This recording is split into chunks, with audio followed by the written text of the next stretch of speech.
Another big one today in the big house, Texas and Michigan, two-storied program. Was this a big one? It was supposed to be. It was supposed to be, but anyone who knew what Michigan lost absolutely right. Shouldn't be surprised. Anybody that watched Michigan last week, was this a big one? Well, you were hoping Michigan's defense would show up and slow down the high-powered Texas offense. They would have to score, though, Coach. Right here before half, it's already 24-3. This is my pet peeve with preseason rankings. Michigan's not and never was the 10th best team in the country coming into the season. On one side of the ball, their defense is pretty good. Well, they had in the 31 first, put up. but in the first half, their defense stayed on the field so long. You cannot continue to put your defense on the field against a really good offense in Texas and expect them to hold up. 31-12, the final, and really a statement win for Sark. Now, keep in mind what Sark's done every year. He got the win against Alabama last year, propelled them to the college football playoff. He gets the win on the road, be it not a great Michigan team, but still in the big house. And then Quinn Ewers, again, Joey, continues to show up in a big way in big games. He looks more relaxed this year. I mean, he really looks like he's in control of the game the entire time. Now, we called this a big one because you guys ranked Michigan number 10, and it's at Michigan.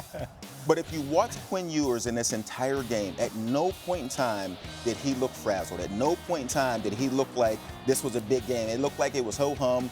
Here we go. He is 24-36. He threw for 3 touchdowns. And Michigan's defense is pretty doggone good.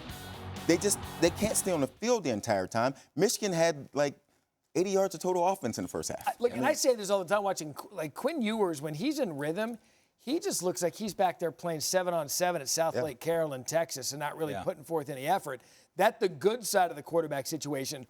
On the other side, Michigan has a problem at that position. They have a big problem at that position right now, and that's going to hurt their defense and the strength of their team being defense.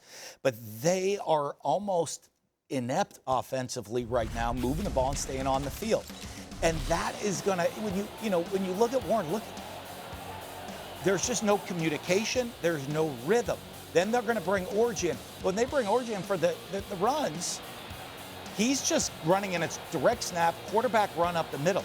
The lack of creativity in quarterback rotation, the lack of a plan. They're not the same team they were last year, where you're saying, okay, we're going to be a power run team. Yeah. We can just have a quarterback come in, manage some checks, make a couple of throws.